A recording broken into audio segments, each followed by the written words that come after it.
Hello, sweet listeners. Thanks for tuning into the NetSuite podcast. I'm your host, Kendall Fisher, and on this episode, I'm joined by one of the co-founders of Two Birds Brewing, Danielle Allen, aka The Other Bird.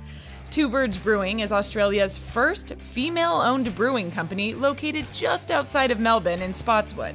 It's an award-winning brewery embodying everything that's good about craft beer in Australia.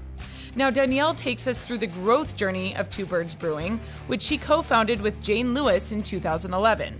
She reveals the challenges they faced along the way and why they ultimately chose Oracle NetSuite as the solution to help them manage their business, create better efficiencies, and ultimately scale into the award-winning brewery they are today.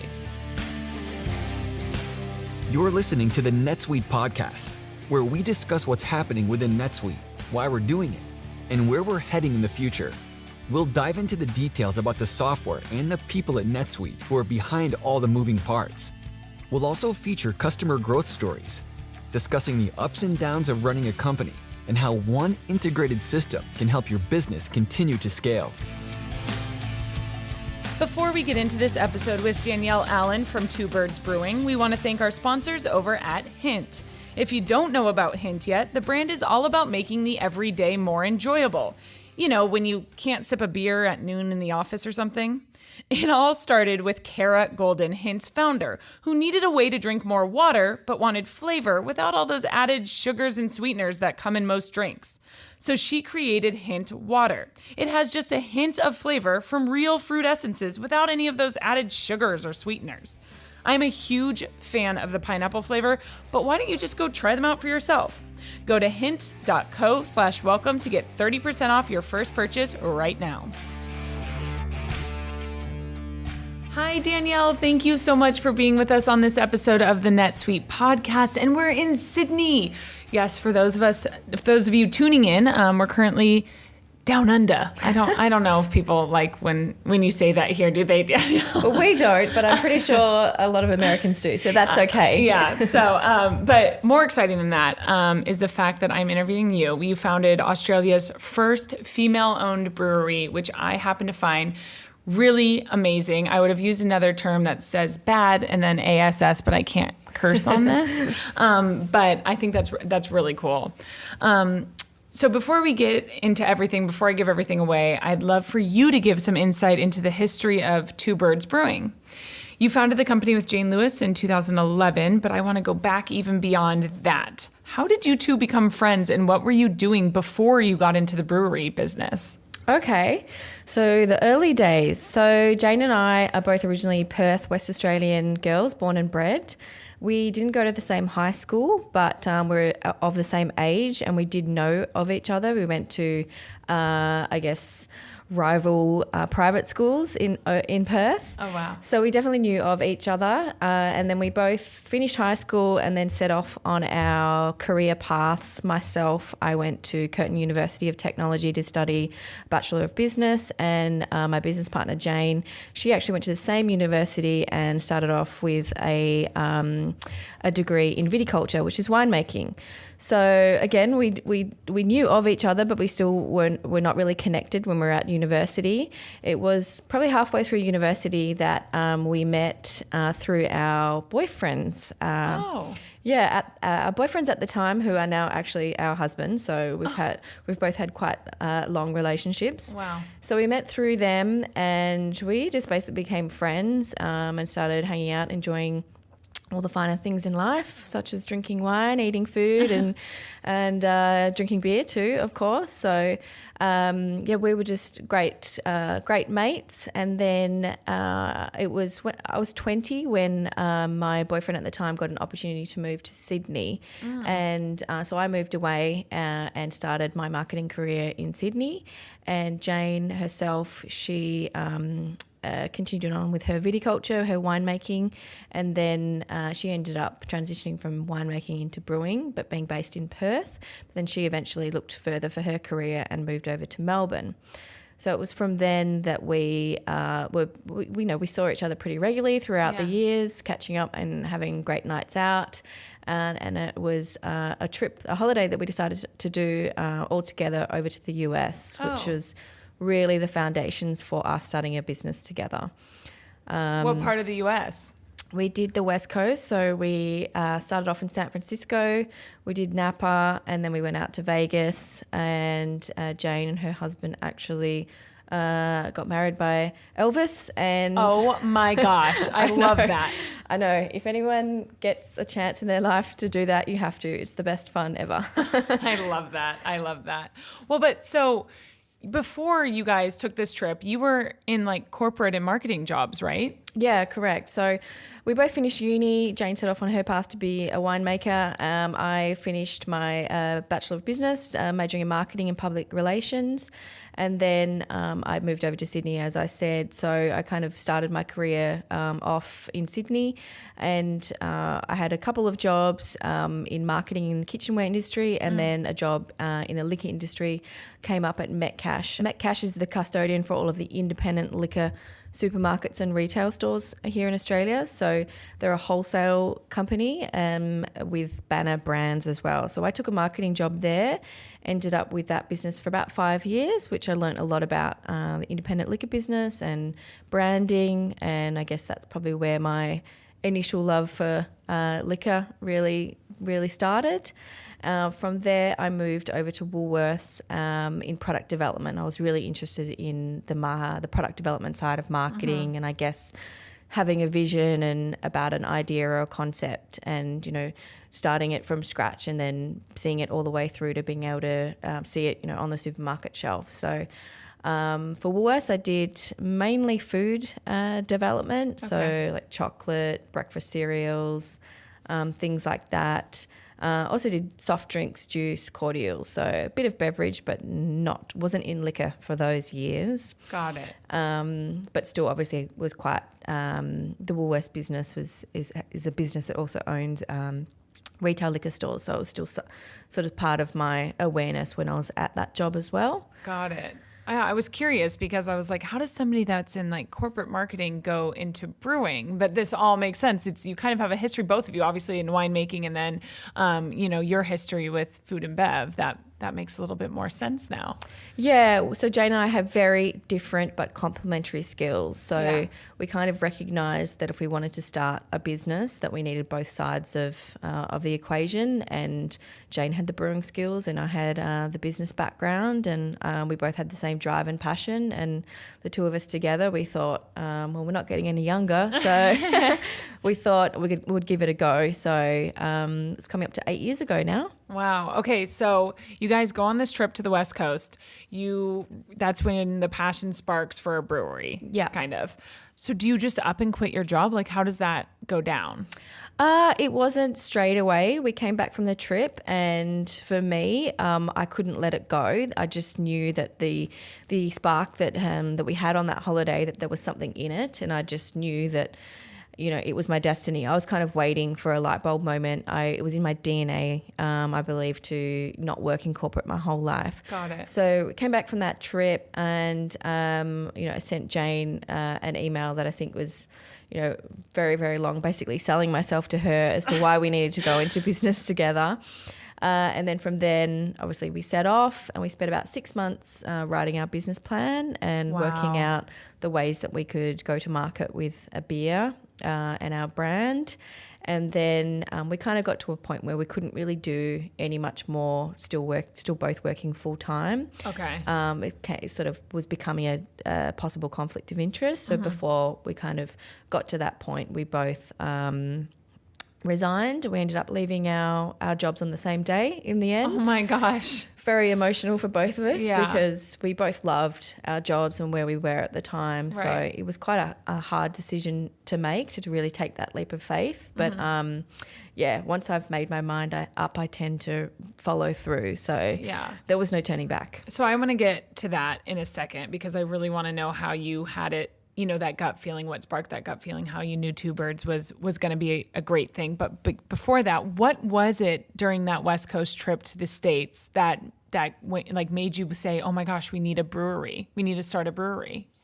We were sitting in a microbrewery in a little town on the way to Vegas. So I'm probably not going to say it correctly. San Luis Obispo. Yeah, San Luis Obispo. Uh-huh. Okay, we yeah, were that's there. the central coast of California for those tuning in. Yep, we were there, and we had this amazing experience in a little microbrewery brew pub where we were getting great service, and I got, I think, probably one of the first beer tasting paddles that I've ever had, and I was just like blown away by all the different styles and the different flavors and aromas that were coming out. And I guess I've always drunk beer and I've always enjoyed beer. Yeah. I just hadn't necessarily seen it as a creative art and in something that, you know, you can become really engrossed in to want to understand it. And there's so many great stories around how a beer is developed and why it turned out the way that it has and what's inspired it. And I guess that just really sparked something inside of me.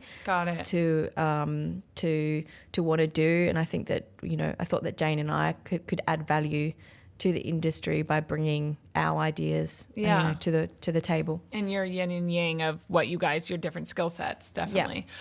So why did you think there was a need for Two Birds Brewing? What did you and Jayne bring to the industry that others weren't? You said you just knew it in your gut that you two could do this. Yeah. Why was there a need for you guys?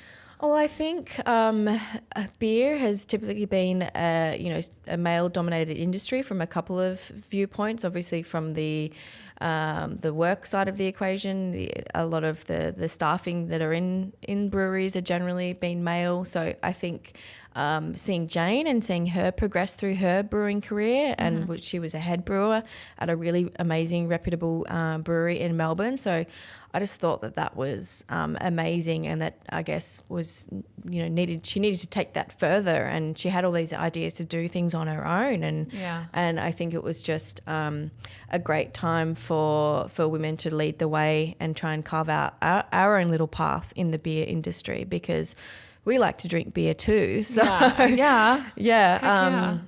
Did you know that you guys would be the first female founders of a brewery?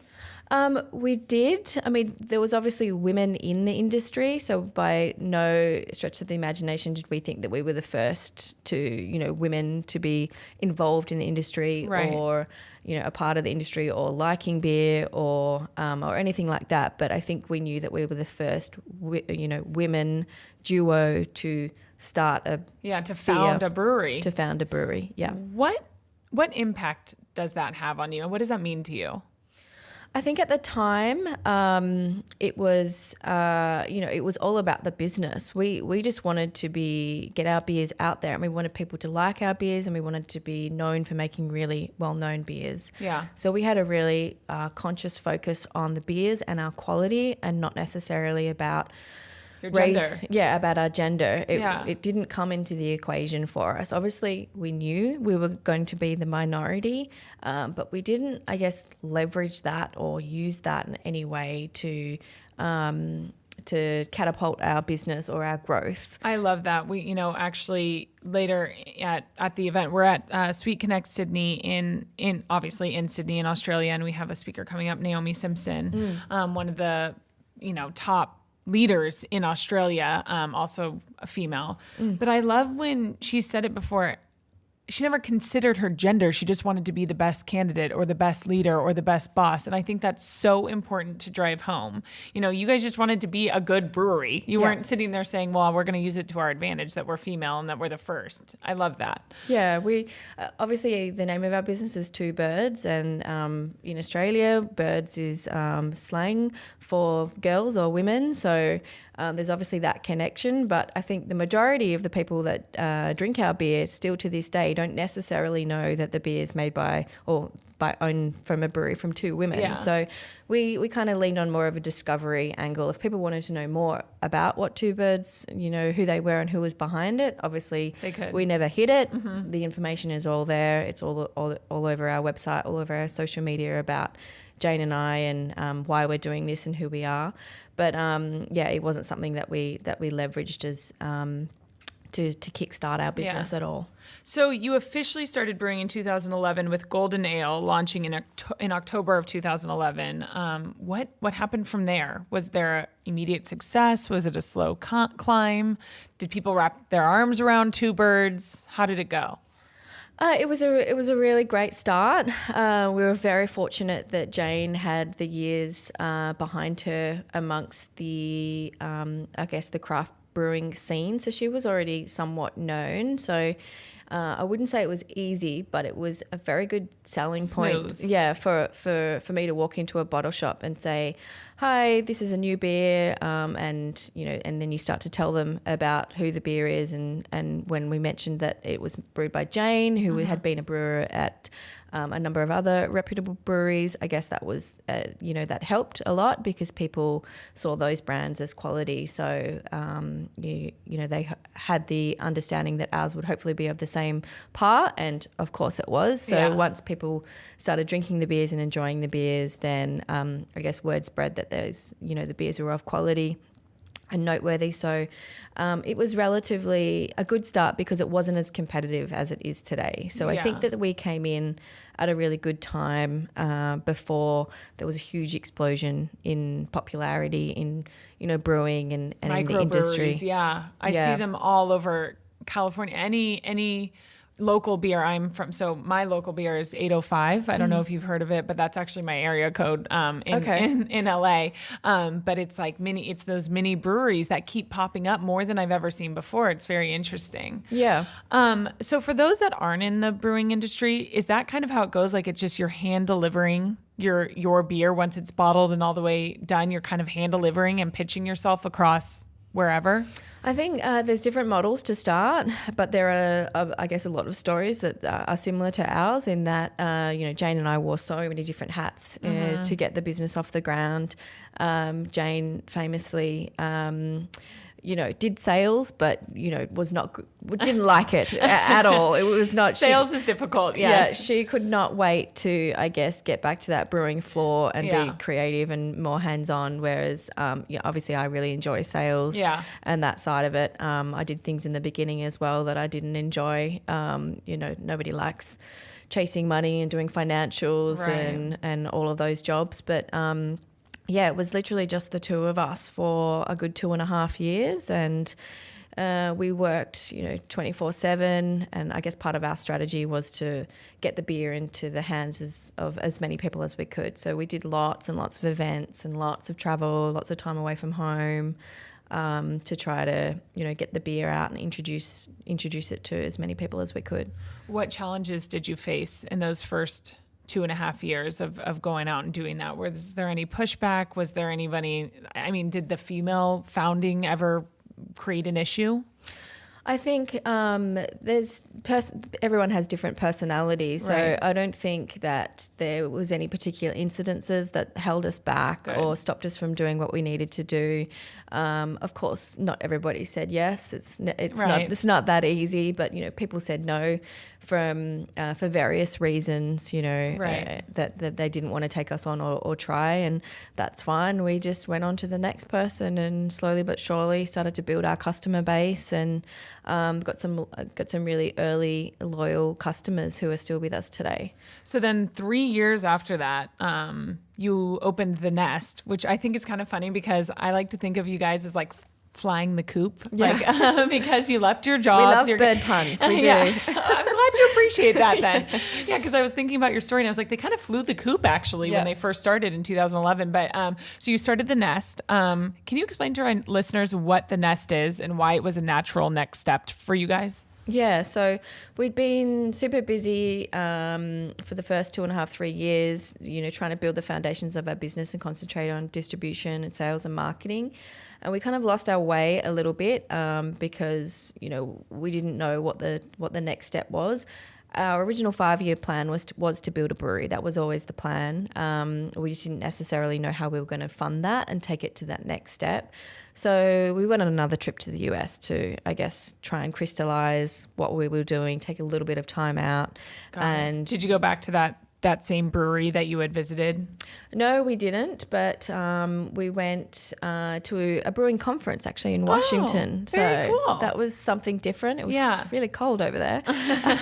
Yes. And then we went to a couple of other really renowned craft beer cities, Portland. Yes. And, yes. Very cool. So that helped us crystallize, why we started our business and gave us, I guess, the energy to push on to the next step, which was building the brewery.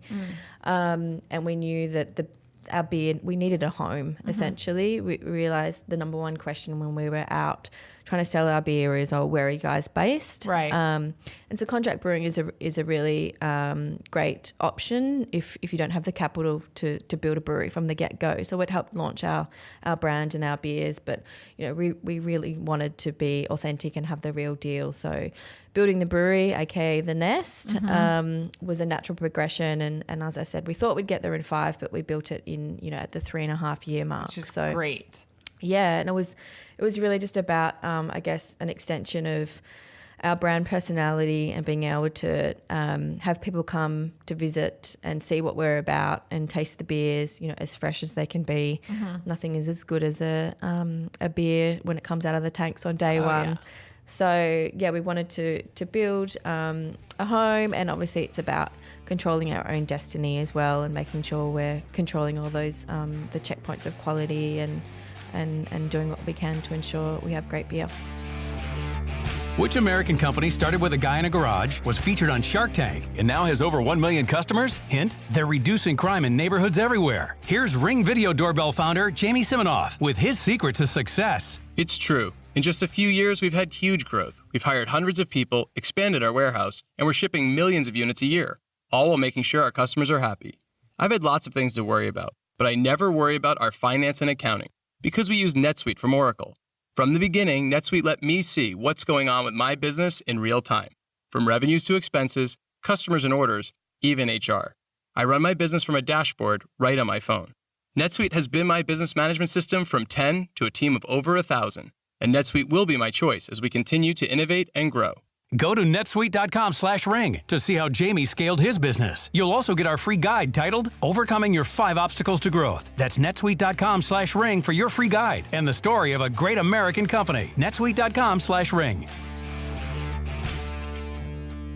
So on the business side of things, what did opening your brewery add to the plate? I mean, I'm guessing there's retail that comes with it, manufacturing. I mean, how did that kind of amp up the business side of things? That was a really critical turning point in the business where we had to make some pretty bold decisions about how we were going to have the software and the programs and the resources to really support this big change because, yes, like you said, we were initially a pretty straightforward wholesale business where we'd buy and sell.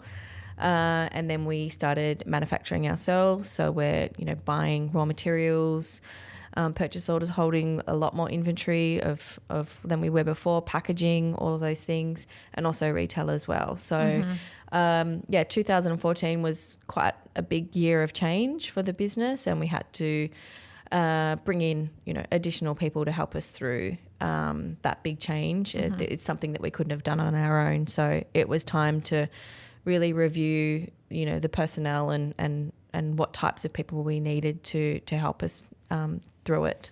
And what systems were you on at this point? Like originally, when you first opened the Nest? Yep. We started initially with a cloud-based MyOb, so pretty straightforward accounting system. It didn't have any kind of inventory management at all. Then we went through a change to another cloud-based program that had basic inventory functions called Sazu.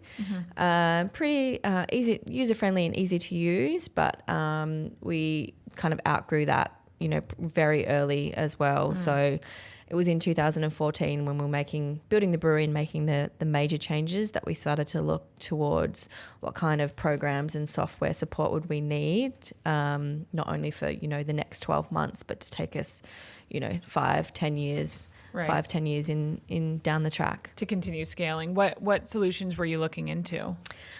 At the time, we were looking probably more towards bespoke brewing industry software that we were I guess, kind of hearing about. A lot of it was because the craft beer industry has been probably 10 years more advanced in the US than it is here in Australia. So we were looking probably towards other breweries and what they were using in America. And we did a pretty wide scale search around various programs, all cloud-based. And we set it on NetSuite. Pretty much because of the service, and we saw all of the functionality that was able to offer. Our local service provider here in Australia, who's can caters for a small business cut down version of NetSuite. Yeah, so it seemed to really be able to. It seemed to be able to be an easy transition from our current systems to transition into NetSuite, and then obviously grow the business with it as well. So they showed you kind of a version of NetSuite that could be catered to your specific needs, especially as a brewer. Yes, yep. It's a small to medium version of NetSuite that we knew that we could start off on that platform, and if we got to the stage where we needed the full functionality of NetSuite, we knew that it was there, and it was very like a proven software program. Why was that so important for you to be able to have, a version that catered to your needs in that moment and that you could also grow with at the same time? I think coming from 10 years in corporate definitely taught me that data is key, or king, whatever, or queen, whatever way you want to look at it. Yes. So, we didn't want to have, run the business, on spreadsheets and things that were going to limit us and hold us back. So I guess we knew that we wanted to look for the future, and we were building a business for the long term. It wasn't about short term quick decisions. So yeah, and it's intimidating if you had taken NetSuite straight out of the box for companies that are maybe a little bit further along in their growth journey than you guys are. This gave you the opportunity to kind of take a small bite. Yeah, we like to say small bite too fast kind of a thing. Yeah. So what components of NetSuite do you use? Components of NetSuite. So obviously all of the basic functions, purchase orders, invoicing, payables, payroll, all of the we sort of run our wholesale, our manufacturing and our retail business separately. So we rely a lot on the departments and classes. And we have 6 sales team out there on the road. So we use all of the CRM function as well. Okay. For recording all customer interaction and notes and things. How does NetSuite support your ability to service customers? Obviously the reporting out of NetSuite is second to none. So the information's at our fingertips, and I guess NetSuite also has because it's live, and we use the NetSuite app as well. So we have all of the information right there when we're, before we go in to talk to a customer. So we've got full knowledge intimate knowledge of what a customer has done and history, and we can see the gaps. Yeah. And obviously that's going to help us secure more customers, develop better relationships with our customers, and take us forward. So, and what about on the managing inventory and sales side of things? How does NetSuite support Two Birds in that?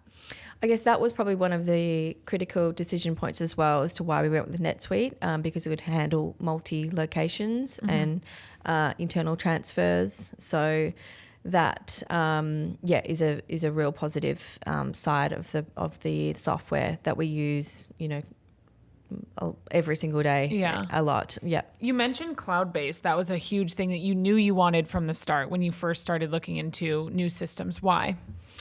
I think partly because Jayne and I have operated out of different states. So the brewery is with Jayne because she has to make the beer. Right. And then I have been based in Sydney, and I'm about to move to Western Australia. Wow. So I just need to be flexible. I need to log in. I work from home, from, the airport, on the road, like wherever I am, I need to be able to log in and work. So the cloud was just a natural decision for us to go with a program that was supported on the cloud. And now that it's been a few years, how have you seen NetSuite support the company in its continued growth? I think it's forever changing. There's updates, continual updates, and I know that there's so many businesses of different scale and size that are all onboarding into NetSuite. Right. So I guess that's comfort, because there's a lot of people that are obviously going through the same thing and probably asking the same questions. So there's just ongoing review of the program and its functionality, and features are always seem to be, improving. So it's all positive, really. Yeah. There's nothing static about NetSuite and the program. So they're not standing still. They're always looking forward. And kind of speaking about comfort, why was it important to find a solution with native localization in Australia? Because there's a lot of U.S. companies, when you started looking around and looking for the right software for Two Birds. Why was it important to have native localization here in Australia? I think just knowing that you can make a phone call or send an email, and there's someone on the same time zone as you that's going to be able to pick up and answer. We all I guess, are running our businesses, and everyone's so busy that we need to have answers and be able to, move through a problem and then move on to the next one. So, right. Yeah, I think that, and, making sure that the system is converted to the metric units and everything that we need here is obviously different to the US. So, yeah. Got it. And then what about some of the growth challenges you had kind of discussed earlier, which not huge challenges, but have there been challenges that NetSuite has helped you overcome in terms of taking that next step in the company? Yeah, I think if I go back and talk about the way that we set up our business, and we run each with 3 different P&Ls. So that was, I guess, quite a different approach. And NetSuite definitely guided us and helped us work through how we go about setting that up so that we have all of the individual general ledgers, and how we can have that overarching view of the business still, and all roll it up into one at the end of the financial year. So, NetSuite guided us through that, and without that kind of help, we probably wouldn't have been able to set our business up in that way. Yeah. And what about on the efficiency side of things? How has NetSuite helped you guys work more efficiently? You talked about how, it's allowed you to work from different states, and it's allowed your sales reps to have insight into your customers. What about like headcount, or, in terms of time that it takes to enter certain information or pull certain data? Yeah, I think it's extremely reliable when it comes to inventory, which is really important in our business, because we do lots of limited release beers. We might only say have 20 kegs of something, and if there's 6 people all out there selling it, then we're literally, we need to know real time actual facts about how much stock we have left. So prior to going on NetSuite, and we're working out of spreadsheets and kind of things that you would update, once or twice a day or a week if you could kind of get to it. So not having to worry about reconciling constantly with warehouses and things has made the business work a lot more efficiently. So I wouldn't say that we've replaced any actual humans through having the program, probably because we're still in growth phase. Right. Yeah. So we've brought on people that have become more experts using the system. Yeah. And we've actually sort of the other information that we kind of house outside of NetSuite, we've been able to bring all of that in. So we don't have multiple systems and kind of data in different places. Yeah. So that's been a definite positive, having it all in one place. And, as the business, you and Jayne, both the founders of Two Birds, how have you guys been able to, running a company, owning a company can be a lot of work. How have you guys been able to enjoy, you talked about loving the finer things in life and and traveling and enjoying wine and food. How have you guys been able to kind of take your life back, having a system where, like you said, you can work from your home or from the airport? I think I just remind myself of how fortunate we are to be able to be doing what we are doing. Yeah. We left and started our own business because we wanted to do it for ourselves. We wanted to be accountable for our decisions and, see it grow and then really own that. And my experience of working in the corporate world was amazing and great. And I learnt so much, and I wouldn't have been able to start a business if I didn't have that background and experience. But for me personally, I just never had that entire sense of ownership, which I really enjoy. So yeah, I constantly remind myself how lucky I am, even on the days of, the horrible days when, you've had some mess ups with deliveries or people have been nasty or, or staff aren't working out the way that you want them to work out. So I think it's just a constant reminder of being lucky. Yeah, being grateful. Mm-hmm. What's the future hold for Two Birds Brewing?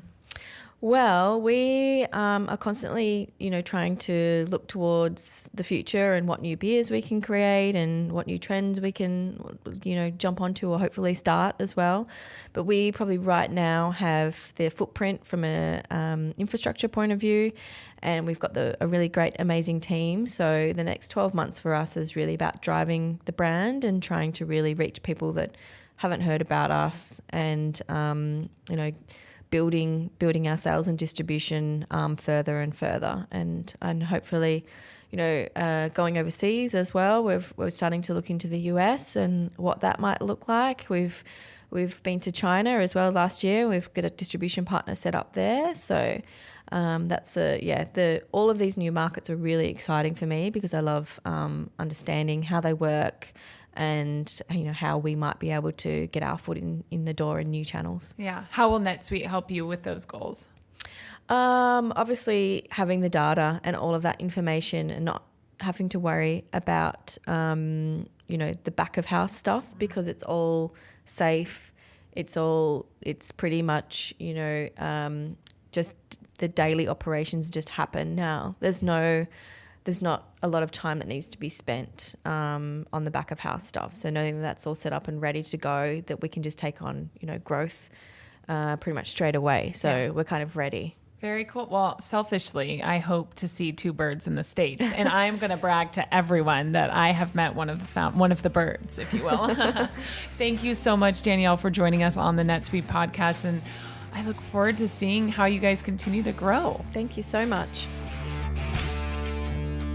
Truly, I hope to see Two Birds in the States sometime soon. I would absolutely love that. And it would be great to have Danielle here in the States with Jayne, brewing up some beer for all of us beer lovers. I hope they bring it up here. Anyway, thank you so much to Danielle Allen from Two Birds Brewing for joining us on this episode of the NetSuite podcast. We also want to thank our editors over at Lampstand and all you listeners for tuning in. Don't forget, rate, review, and subscribe. Bye-bye.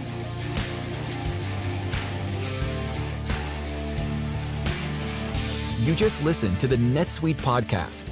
Be sure to tune in every week with more NetSuite developments, stories, and insights into the benefits of one integrated system to help you run your business.